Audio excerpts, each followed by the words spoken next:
নজর রাখবো পরবর্তী সংবাদ। এই মুহূর্তে চাঞ্চল্যকর এক দাবি উঠে আসছে, 50,000 ভুয়ো কর্মী সরকারি পদে এবং একই সঙ্গে 6 মাসের বেতন উধাও। 230 কোটি টাকার সরকারি দুর্নীতি, ভাবতে পারছেন অনেক বড় অঙ্ক। যেহেতু এই ক্ষেত্রে জানা গেছে যে একটা সেক্ষেত্রে অভিযোগ উঠে আসছে যে 6,000 আধিকারিক এই মুহূর্তে নজরে রয়েছে এবং যাব বিস্তারিত এই সম্পর্কে আমাদের সঙ্গে যুক্ত হয়ে গেছে প্রতিনিধি বিশ্বজিৎ দেব। বিশ্বজিৎ, 50,000 সরকারি কর্মী ভুয়ো, কোথায় হয়েছে এমন বিষয় কি জানতে পারছো? দেখো, এরকম রহস্যজনক ঘটনা ঘটেছে মধ্যপ্রদেশে, যেখানে সরকারি নথিতে এই সমস্ত চাকরিজীবীদের নাম রয়েছে রয়েছে এমপ্লয়ি কোডও, কিন্তু গত 6 মাস ধরে বেতন ছাড়া হচ্ছে না মধ্যপ্রদেশের এই 50,000 সরকারি কর্মী। তাতে অবশ্য কেউ অভিযোগ জানাচ্ছে না। আশ্চর্যজনক হলেও তাতে কেউ অভিযোগ জানাচ্ছে না। কিন্তু কেন ডাবল ইঞ্জিন এই রাজ্যে ফাইলের তলায় কি বড়সড় রহস্যটা পাওয়া হয়েছে? স্বাভাবিকভাবে প্রশ্ন উঠছে, এই 50,000 সরকারি কর্মী কি ভুয়ো? তাহলে কি বেতন কাণ্ডের পর আবার ভারতের ইতিহাসে বৃহত্তম বেতন কেলেঙ্কারি ধামাচাপা দেওয়ার চেষ্টা চলছে মধ্যপ্রদেশে? এই সমস্ত বিভিন্ন প্রশ্ন কিন্তু উঠছে এবং তাতে 230 কোটি টাকার এই বেতন দুর্নীতির অভিযোগ করে উঠছে এমন কিছু গুরুতর প্রশ্ন। 6,000-এর বেশি অফিসারের ভূমিকাও আপস কাটে নিয়েছে, যদিও সদুত্তর না দিয়ে মিষ্টি টান দিচ্ছে মধ্যপ্রদেশের অর্থমন্ত্রী জগদীশ দেবরা। এমনই অভিযোগ।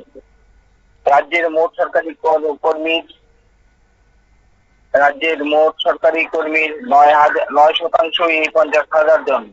তাদের মধ্যে 40,000 স্থায়ী কর্মী, বাকি 10,000 অস্থায়ী। কিন্তু একসঙ্গে 50,000 কর্মীর বেতন কেন 6 মাস ধরে আটকে রইল, এই প্রশ্ন উঠছে। তারা কি বেতনহীন ছুটিতে রয়েছেন, সাসপেন্ড হয়েছেন, নাকি 50,000-ই আসলে ভিতরে কর্মী? সরকারি খাতায় ভুয়ো কর্মীকে কি বেতনের টাকা কেলেঙ্কারি চলছিল? এই সমস্ত প্রশ্ন কিন্তু একের পর এক উঠে আসছে। গুরুতর অভিযোগে অনিয়মের অভিযোগ উঠায় গত 23 মে পদক্ষেপ নিয়েছে মধ্যপ্রদেশের সরকারের commissioner of treasury and accounts অর্থাৎ CTA। রাজ্যের 6,000-এর বেশি ড্রয়িং অ্যান্ড ডিসবার্সিং অফিসার অর্থাৎ DDO কে চিঠি লিখে তদন্তের নির্দেশ দেওয়া হয়েছে।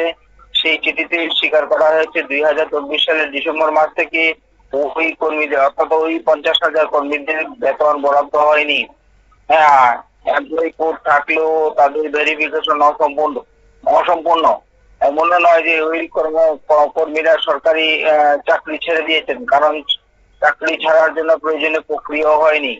এই চিঠিতে সম্ভাব্য 230 কোটি টাকার বেতন কেলেঙ্কারি নিয়ে 15 দিনের মধ্যে ব্যাখ্যা তলব করা হয় ডিডিওদের কাছে। শুক্রবারই সেই সময়সীমা শেষ হয়েছে। Commissioner of treasury and accounts বলেছে যে ওনারা নিয়মিত ডেটা অ্যানালাইসিস করছেন, আর তাতে গিয়ে এই অনিয়ম সামনে এসেছে। সম্ভাব্য অর্থ নয়ছয় ঝুঁকি কমাতেই তদন্তের এই প্রক্রিয়া। গুরুতর অনিয়মের অভিযোগ সামনে আসায় ট্রেজারি দপ্তর মধ্যপ্রদেশ জুড়ে ভেরিফিকেশন নেমেছে।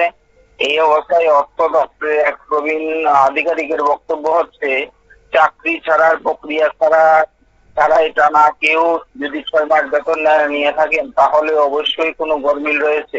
বিড়ম্বনার মুখে পড়ে এই প্রশ্নের জবাব এড়িয়ে যাওয়ার চেষ্টা চালিয়ে যাচ্ছেন বলে অভিযোগ। মধ্যপ্রদেশের অর্থমন্ত্রী বিশ্বকবি অপ্রস্তুত জগদীশ দেবরা বলেন, দেখুন না, যা যা প্রক্রিয়া মেনে চলা উচিত নিয়ম মোতাবেকই চলছে, যা হয়েছে নিয়ম মেনে হয়েছে, ঠিক আছে, এবার আসুন। আর এই কথা বলে তিনি সাংবাদিকদের সামনে থেকে চলে যান। কথার দিক একেবারে। তবে এই যে সরকারি ক্ষেত্রে সেখানে তাদের নথিতে নাম রয়েছে, তাদের কর্মী কোড নথিভুক্ত করা হয়েছে, কিন্তু সেক্ষেত্রে 6 মাস ধরে তাদের বেতন বন্ধ, কেউ আবার সাসপেন্ডও হননি, কেউ আবার অবসরও যাননি। এই ক্ষেত্রে কি কোনো রকমের একটা তার পেছনে কোনো কারণ রয়েছে? মানে আদৌ কি তাদের মানে সরকারি খাতে কোনো কর্মীদের অস্তিত্ব রয়েছে, নাকি সবটাই খাতায় কলমে তাদের নাম ধাম দিয়ে কেবলমাত্র অ্যাকাউন্টে টাকা ঢুকিয়ে নেওয়া, ভুতুড়ে একটা নিয়োগ? সেখানে কি প্রশাসনেরও কোনো রকমের গাফিলতি রয়েছে? দেখো, শতাব্দী, বিষয়টা হচ্ছে মধ্যপ্রদেশ সরকারের প্রশাসনের বক্তব্য হচ্ছে এই সমস্ত যারা 50,000 যে সমস্ত কর্মচারী রয়েছেন তাদের কিন্তু সরকারি নথিতে নাম রয়েছে।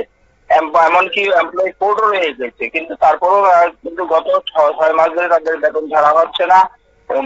বিষয়টা হচ্ছে, দেখা যাচ্ছে যে তাদের মধ্যে ভুয়তা অর্থাৎ 230 কোটি টাকার কেলেঙ্কারি সেখানে হওয়ার সম্ভাবনা একটা প্রকট হয়েছে। এই অবস্থায় সেখানে মধ্যপ্রদেশ সরকার সেখানে তদন্তের নির্দেশ দিয়েছে। ইতিমধ্যে তদন্তের রিপোর্ট জমা পড়েছে। তদন্তের রিপোর্ট কি এখনো কিন্তু তা খোলাসা হয়নি।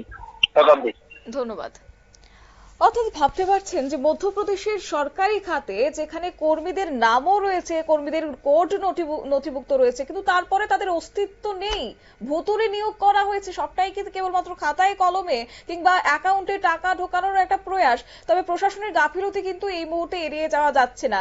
রিপোর্ট প্রকাশ্যে আসতেই প্রশাসন নড়ে চড়ে বসেছে এবং ডাবল ইঞ্জিনের ক্ষেত্রে এইরকম 230 কোটির একটা বিরাট অঙ্কের কেলেঙ্কারি বেতন নিয়ে সেটা এখন দেখার বিষয়। আগামী দিনে পুলিশ কতটুকু সদর্থক ভূমিকা গ্রহণ করে কিংবা তার পেছনে মূল কি কারণ রয়েছে, কোথায় রয়েছে গাফিলতি কিংবা কার রয়েছে শক্ত হাত, সেটা অবশ্য তদন্ত সাপেক্ষ। নিয়ে নিচ্ছি ছোট্ট একটি বিজ্ঞাপন বিরতির সঙ্গে থাকুন।